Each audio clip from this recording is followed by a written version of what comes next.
Ese día no pude pensar en nada más que en las historias de las mujeres que llevan muchas luchas y que las llevan en total silencio, en que sus luchas son en total abandono, en total silencio y esas luchas de tristeza. Y eso me llevó a pensar en la señora Nuri, quien es mamá de Emily, del municipio de Chocontá, en Cundinamarca, una niña que fue brutalmente, atrozmente abusada. Hoy estamos aquí con Lisette Reina, gestora social de la Alcaldía de Tocancipá, quien hace poco ganó un reconocimiento como la mejor líder social humanitaria de Colombia en los premios Gacetas 2025. Bienvenida, Lisette. Valerie, muchísimas gracias por este espacio, gracias a quien que y a todos los que nos escuchan. Qué gran espacio para contar un poco de mi trayectoria, de la gestión social, del componente humano y bueno, de este camino tan maravilloso para mí. Una de las cosas más impresionantes, claro que sí, es qué sentiste en el momento en el que te nombraron como la mejor líder social humanitaria de Colombia. ¿Y por qué decidiste convertir ese reconocimiento en un acto compartido al entregar el galardón a Nuria, a la madre de Emily? Bueno, mira, Valerie, yo creo que cuando uno izaba bandera en el colegio o cuando uno recibía un reconocimiento, lo lleva a pensar a uno en esa historia, en todo lo que lo ha marcado a uno para llegar hasta ese punto, en la dedicación, el esfuerzo. Por supuesto, hay historias de días felices, hay historias de días tristes, de frustración, de cosas que no salen como uno quisiera. Pero ese día no pude pensar en nada más que en las historias de las mujeres que llevan muchas luchas y que las llevan en total silencio, en que sus luchas son en total abandono, en total silencio y esas luchas de tristeza. Y eso me llevó a pensar en la señora Nuri, quien es mamá de Emily, del municipio de Chocontá, en Cundinamarca, una niña que fue brutalmente, atrozmente abusada, violada, asesinada. Una niña de tan solo 15 años. Y cuando yo conozco a Nuri, pues me conecto desde mi sentir como mamá y yo decía, Dios mío, ¿cómo es posible que una sola mujer esté viviendo una historia tan dura y que pues no tenga ese reconocimiento?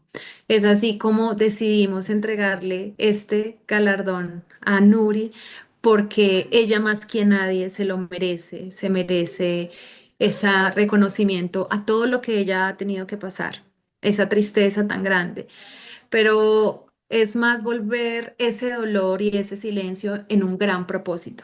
Y allí enunciamos la creación de la Fundación Emily, una fundación para las mujeres que han sido víctimas de algún tipo de violencia, de abuso, para darles una voz a las mujeres que por años han callado, que aún continúan callando, para que se sientan amparadas y cobijadas.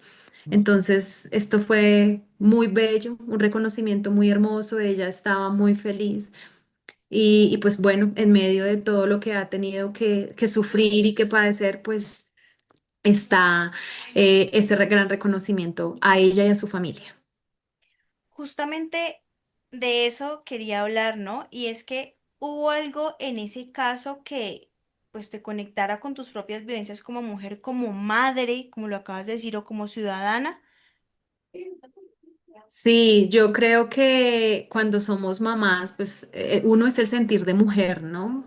El sentir lo vulnerables que en un momento como este podemos llegar a ser.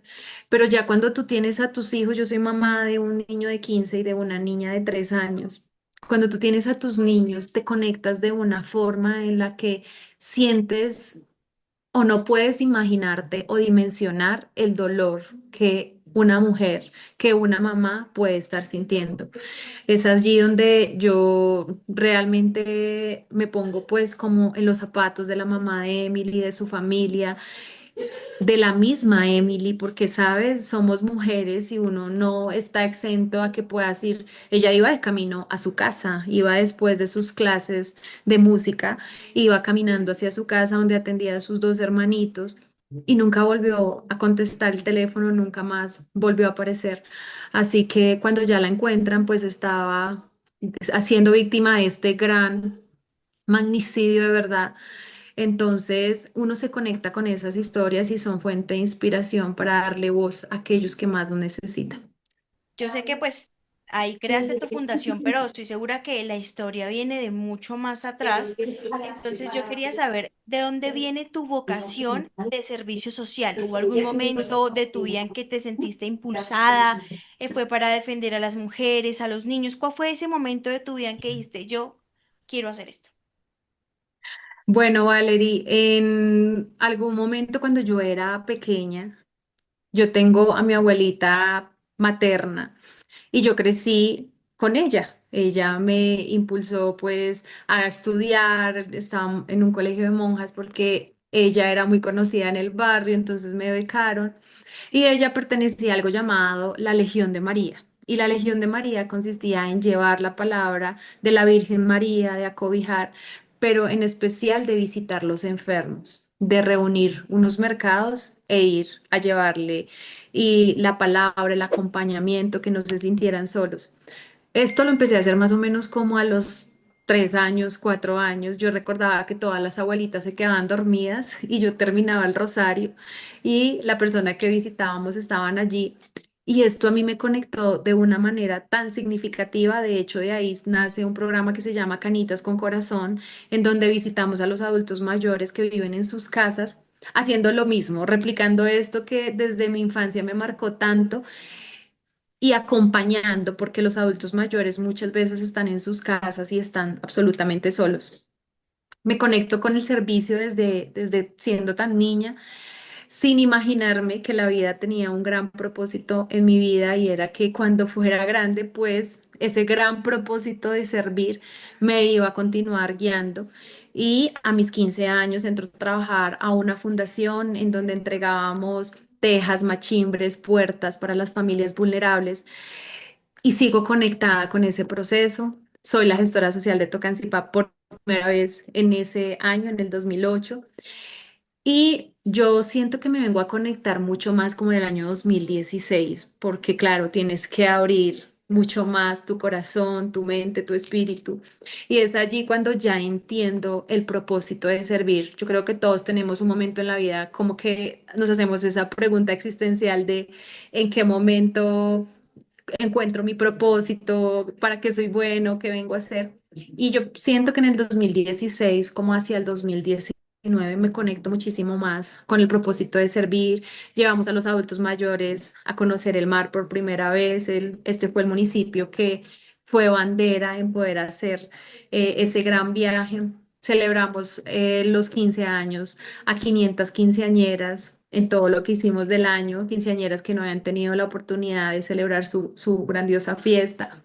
Y es allí cuando yo digo, bueno, me conecto muchísimo más en el 2020 que viene pandemia. Pues imagínate todas las calamidades en familias, la vulnerabilidad que vivían las madres cabezas de hogar, las familias en general, pues seguíamos trabajando. Y hoy estoy totalmente convencida que mi propósito es servir y siempre le digo a Dios, llévame donde pueda servir. Soy inmensamente feliz, representa muchos retos, pero es de gran satisfacción cambiar historias de vida. Bueno, teniendo en cuenta lo que tú acabas de decir de que esto implica muchos retos, que no hay lugar a duda que sí, porque así ayudar a los demás es muy satisfactorio, pero también puede ser un poco complicado. Y yo quería preguntarte, ¿cómo enfrentas tú el reto emocional de escuchar tantas historias de dolor, ¿cierto? Sin perder como la esperanza y la fuerza para continuar ayudando. Valerie, qué gran pregunta. No sé, yo siento que primero se debe tener una gran empatía en escuchar al otro. Yo lidero un programa que se llama Menos escritorio, más territorio, en donde cojo el escritorio y lo saco a las veredas, al municipio, a los diferentes lugares, en un parque donde la comunidad me pueda contar qué está sucediendo en sus familias, porque es allí donde uno sabe qué está pasando. Y yo siento que hace falta gran empatía y gran voluntad. Cuando uno se llena de empatía del sentir, de lo que le está pasando al otro, del por qué está llegando a esa situación. Porque fíjate que todas las historias de vulnerabilidad tienen un proceso. Tienen muchas veces heridas, muchas veces abandonos, silencios, porque desde ahí parte todo, desde los temas emocionales. Y cuando tú logras entender esto, uno dice que puede conectarse de cierta manera con el otro, con la familia, con las mujeres, con los niños. Así que yo siento que ese ha sido como mi gran fortaleza, tener y asumir empatía por el otro, así tenga diferencias de pensamiento, así no crea en lo mismo que yo creo, pero uno entender desde la empatía y desde la humanidad. Teniendo en cuenta que no solo tú debes ser quien haga este papel de ayuda, sino las cosas pueden venir desde las familias, desde la escuela, desde la comunidad. ¿Tú qué papel crees que deberían jugar la familia, las escuelas y la comunidad en general para la prevención, por ejemplo, de la violencia de género, ¿no? Que tantos casos se han visto de abuso, de violencia verbal y física. ¿Cuáles crees que serían como esos papeles que deben tomar esas entidades? Bueno, yo creo muchísimo en que todo parte de la familia y trabajo muchísimo en recuperar el componente básico. Es como la semilla. Si no tienes algo desde esa semilla, definitivamente no va a trascender nada hacia el futuro. La familia es el eje fundamental de la sociedad y si no trabajamos en unificar las familias, en lograr que los matrimonios se conserven, aquí en Tocancipá hicimos algo que era salvando parejas en donde las parejas tenían unos talleres para salvar sus matrimonios, para que se escucharan, porque esto es muy importante. Yo siento que estamos en una era digital en donde las redes nos muestran lo fácil que es dejar una persona, conseguirse otra, vamos, que tú puedes sola, claro, podemos solas, pero sí podemos muchas veces mediar, si podemos nosotras cambiar en los hombres transformar tantas cosas que desde niños traemos para así evolucionar y demostrarlo hacia afuera, pues esto hace la diferencia en las escuelas, en nuestros hijos que lo ven en casa, en las instituciones, porque definitivamente tú eres el reflejo de lo que llevas dentro y es lo mismo, tú eres el reflejo de lo que ves en casa.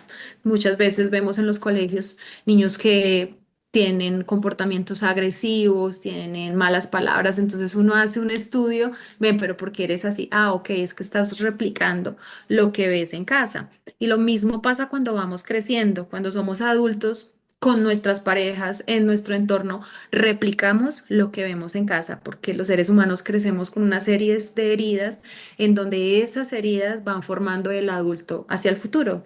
Somos, alguien me decía una vez, somos adultos disfrazados, somos niños disfrazados de adultos, manifestando todas esas heridas que muchas veces tenemos. Así que para mí lo que debemos y el gran reto que tenemos es trabajar en la familia, en el respeto, en la empatía por el otro. Pero, sabes, yo siento que debemos trabajar en el construir y en el buen construir, porque ciertamente, pues, una familia tiene todo tipo de crisis, hay altas, bajas, no siempre va a ser la familia ideal, la familia perfecta, eso no existe, pero es entregar las herramientas desde las instituciones, desde las alcaldías, desde todas las entidades gubernamentales, para que las personas tengan herramientas necesarias para que lleguen a sus casas y digan, ok, ya sé qué hacer acá. Si pudieras pedir un solo compromiso al país entero, em, pues para proteger a las mujeres y niños, ¿cuál sería? Al país para proteger a las mujeres y a los niños que tanto nos necesitan la voluntad.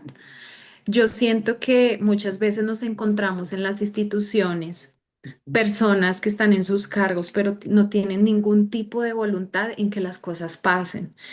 Olvidan el propósito del por qué están ahí. Precisamente hay una palabra muy clave que es los servidores públicos, servir al público. A mí, yo confieso que es una de las cosas que más me genera intranquilidad, impaciencia, no puedo como con eso. Y es, vengan, si estamos acá, si hay una posibilidad, una oportunidad que nos dio Dios, podemos hacer con voluntad, porque con voluntad todo se puede hacer. Claro, hay procesos que requieren mucho más tiempo, hay procesos que necesitan meses, semanas, años, pero si hay alguien que pueda impulsar y que pueda decir, vamos a sacar esto adelante, te aseguro que esas cosas salen adelante. Yo he sido testigo de eso. Me encanta y soy apasionada por sacar los procesos adelante, de principio a fin. Soy de las que no duermo si algo se queda estancado. Así que si yo pudiera pedirle algo a las instituciones, sería eso, voluntad para defender a nuestras mujeres y a nuestros niños.